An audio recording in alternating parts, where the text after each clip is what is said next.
Plus nanti kita ke Mesir jumpa Firaun. Benar, kita akan jumpa Firaun, bangkai Firaun yang Allah abadikan, Pak. Ternyata wajah Firaun itu betul-betul mirip dengan seseorang yang ada di Indonesia ini. Lihat saja Bapak Ibu, kalau lihat kok mirip si Fulan ya. Benar-benar Pak, mirip sekali. Nah, siapakah orang di Indonesia ini? Saya tidak mau kasih tahu ya. Tapi asal Bapak Ibu melihat langsung, bener nih, mirip banget, 100%. Saya juga heran kok bisa mirip.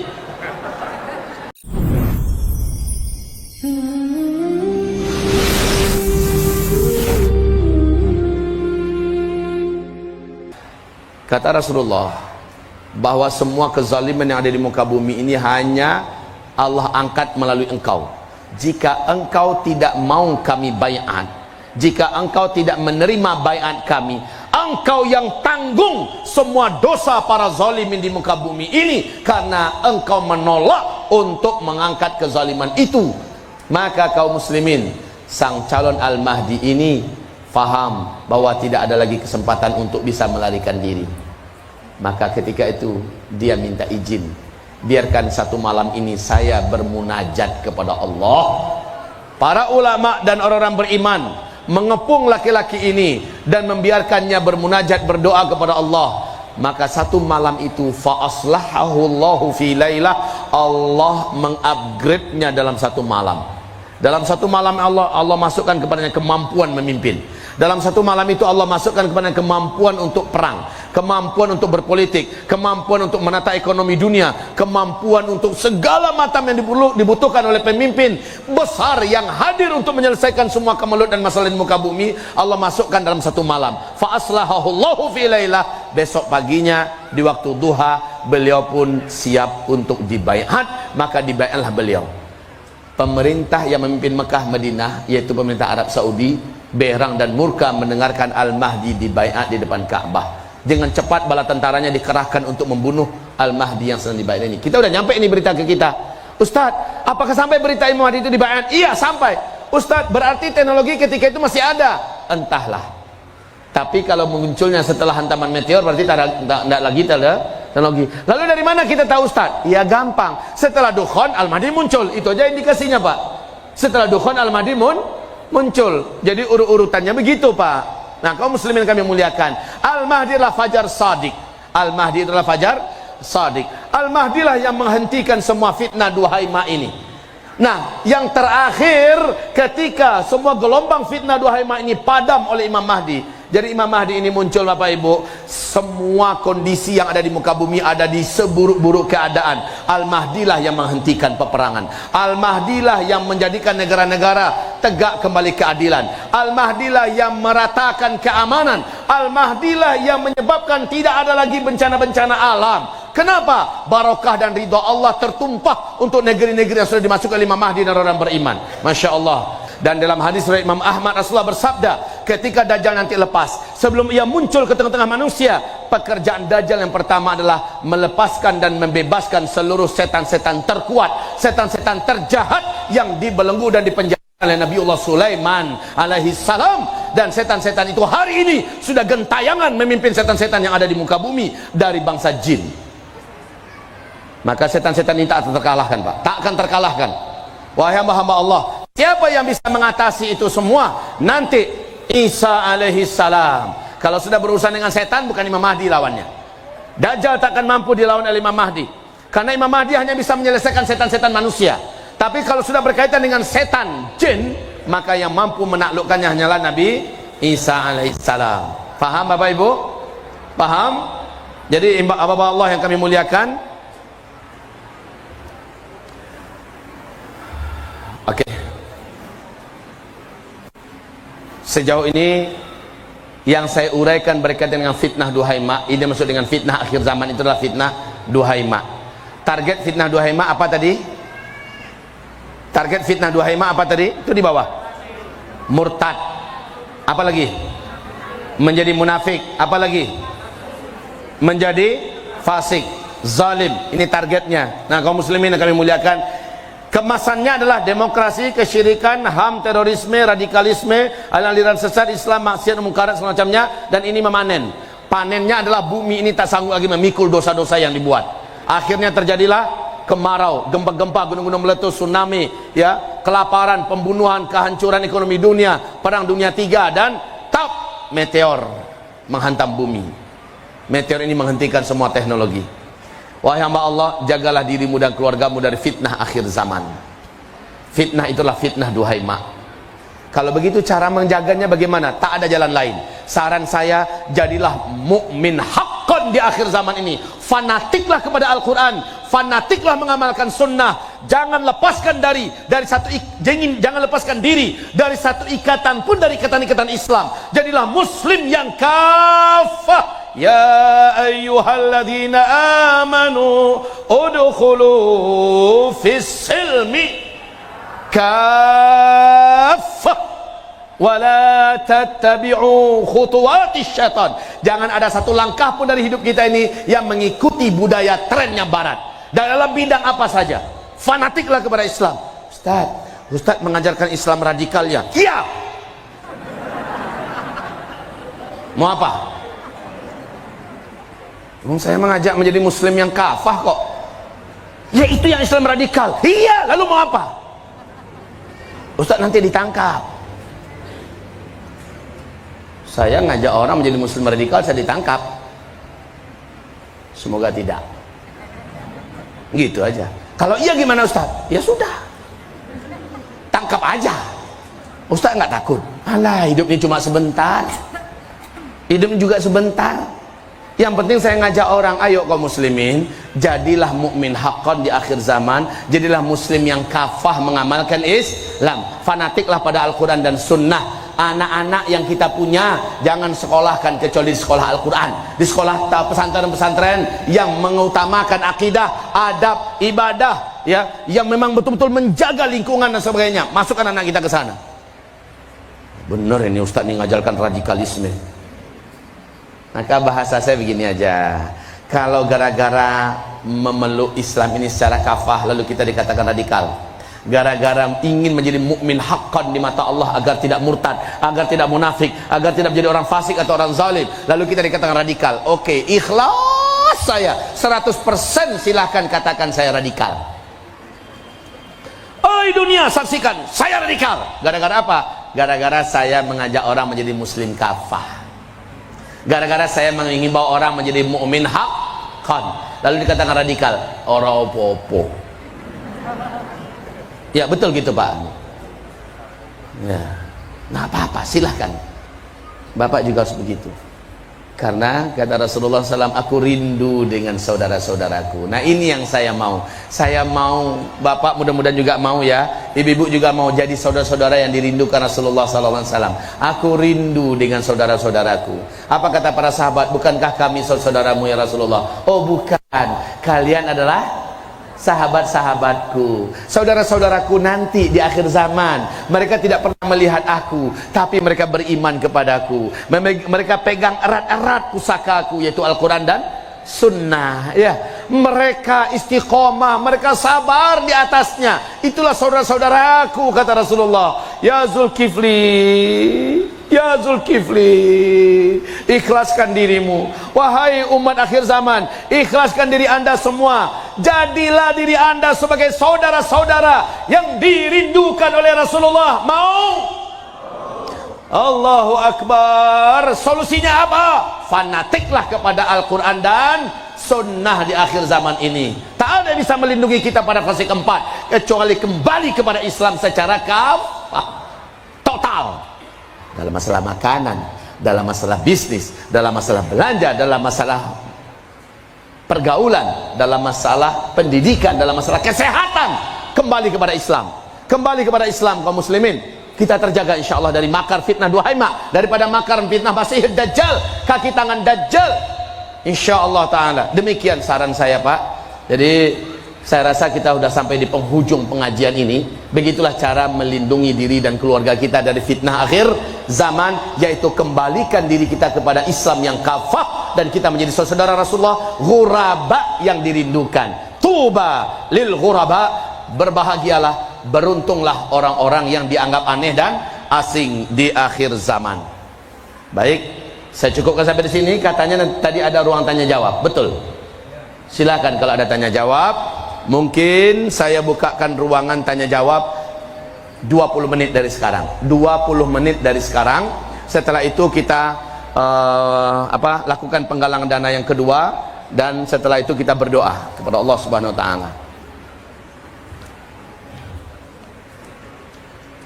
Pertanyaan melalui tulisan lebih diutamakan daripada langsung bertanya. Ada yang mau nulis, silahkan tulis, nanti taruh ke depan. Tolong tulisannya yang besar-besar ya. Yang ditanyakan tentang akhir zaman. Jangan bertanya tentang masalah fikih. Jangan bertanya tentang masalah fikih. Ulama-ulama ahli fikih kita terlalu banyak saat ini. Silahkan bertanya kepada siapa saja.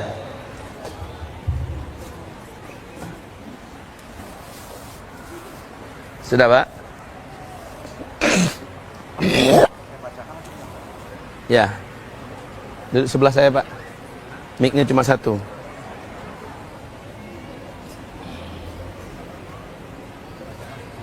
Ya, silakan.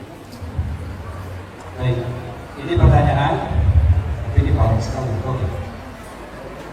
Assalamualaikum warahmatullahi wabarakatuh, Ustaz. Apa ciri-ciri Dajjal? Ini pertanyaan ketiga, itu masuk orang keempat. Apa ciri-ciri Dajjal?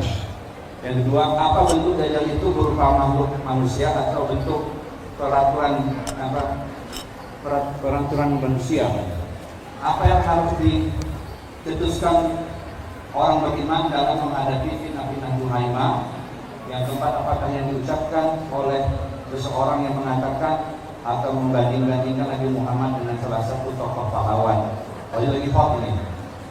Oke, ini satu mungkin bertanya, apa ciri-ciri Dajjal? Apa bentuk Dajjal itu berupa makhluk atau manusia? Apa yang harus dilakukan orang beriman dalam menghadapi fitnah-fitnah Juhaimah? Bismillah, kaum muslimin. Nanti tolong buka YouTube ya, buka YouTube, buka Uzma Media TV Channel, Uzma Media TV Channel, Uzma Ustadz Zulkifli Muhammad Ali Media TV Channel, Uzma Media TV Channel. Buka, awali dengan beli paket, beli dulu paket. Jangan mengandalkan numpang di wifi orang terus ya. Jadi setelah itu buka YouTube, tulis Uzma Media TV Channel. Ada pembahasan saya khusus tentang masalah membongkar rahasia dan fitnah Al-Masih Ad-Dajjal. Itu kajian saya di MRBJ itu, Masjid Raya Bintaro Jaya. Saya kajikan tentang masalah Dajjal. Silakan nanti dilihat, saya uraikan dengan rinci. Jadi Dajjal ini manusia, bukan sistem. Manusia ya, seorang laki-laki kata Rasul, normal kayak kalian, tetapi fisiknya agak sedikit kurang normal. Dia sedikit lebih pendek dari kalian. Demikian kata Rasulullah SAW. Lehernya lebih panjang sedikit dibandingkan kalian. Rambutnya kribo. Pernah ingat penyanyi legendaris dulu Ahmad Albar? Nah, tapi dia bukan Dajjal ya. Rambut Dajjal itu arah-arahnya ke situ. Ya. Lalu bagaimana cara selamat dari Dajjal? Di mana kemunculan Dajjal nanti? Apa tanda-tanda Dajjal? Itu lengkap, Bapak. Kenapa hari ini saya berani mengatakan Dajjal itu sudah lepas dan bebas? Wahai Bapak Ibu yang kami muliakan, saya berani mengatakan itu karena hadis-hadis yang sahih yang mendukungnya dan fakta yang ada hari ini yang tidak bisa ditutup-tutupi. Tanda-tanda Dajjal lepas ada di Syam. Tolong nanti kitab ini benar-benar Bapak miliki, baca Pak. Rinci tanda-tanda besar hari kiamat itu terbanyak dilakukan di Syam. Tentang Dajjalnya, tentang Nabi Isanya, tentang Imam Mahdinya, tentang kekuasaannya Ya'juj dan Ma'jujnya dan sebagainya, perang Malhamah Al-Kubronya, itu terjadinya kebanyakan di Syam. Dan tanda-tanda Dajjal keluar hari ini adanya di Palestina. Bapak mau bukti? Silahkan nanti Maret bareng saya berangkat ke Baitul Maqdis, insya Allah. Maret bareng saya berangkat, kita ke Baitul Maqdis. Kita akan sholat di Masjidil Aqsa. Dari situ kita nyambung ke Madinah, baru ke Mekah. Jadi 3 Masjidil Haram langsung kita kunjungi dalam satu kali perjalanan. Plus nanti kita ke Mesir jumpa Fir'aun. Benar, kita akan jumpa Fir'aun, bangkai Fir'aun yang Allah abadikan Pak. Ternyata wajah Fir'aun itu betul-betul mirip dengan seseorang yang ada di Indonesia ini. Lihat saja Bapak Ibu, kalau lihat kok mirip si Fulan ya? Bener-bener Pak, mirip sekali. Nah, siapakah orang di Indonesia ini? Saya tidak mau kasih tahu ya. Tapi asal Bapak Ibu melihat langsung, bener nih, mirip banget, 100%. Saya juga heran kok bisa mirip. Nah, itu bonusnya kita ke Mesir ya. Kemudian setelah itu baru kita ke Yordania. Jadi ada 4 negara yang kita kunjungi. Mesir, Palestina, Yordania, dan Arab Saudi. Insya Allah 1 kali perjalanan. Bulan Maret nanti pendaftarannya terakhir itu bulan Januari. Nah, brosurnya ada di luar. Brosurnya ada di luar. Apa masih ada Pak? Sudah habis ya? Silakan Pak, berikutnya. Ketika masa khilafah kedua, apakah kita perlu bekerja mengingat sudah tak ada teknologi dan infrastruktur dan seluruh isi bumi keperluan oleh Allah SWT. Jadi maksudnya Ustaz, dalam artinya belajar khilafah dua nanti, apa kita masih bekerja mengingat sudah tak ada teknologi sudah tidak ada dan infrastruktur seluruh isi bumi? Ada juga pengumuman penting saya sampaikan. Kemarin kan sempat heboh ya, meteor pertengahan Ramadan 1441 ini akan menghantam bumi lalu terjadi dukhon. Ya, lalu disampaikan sebuah hadis. Wahai kaum muslimin, itu bukan dalil kita.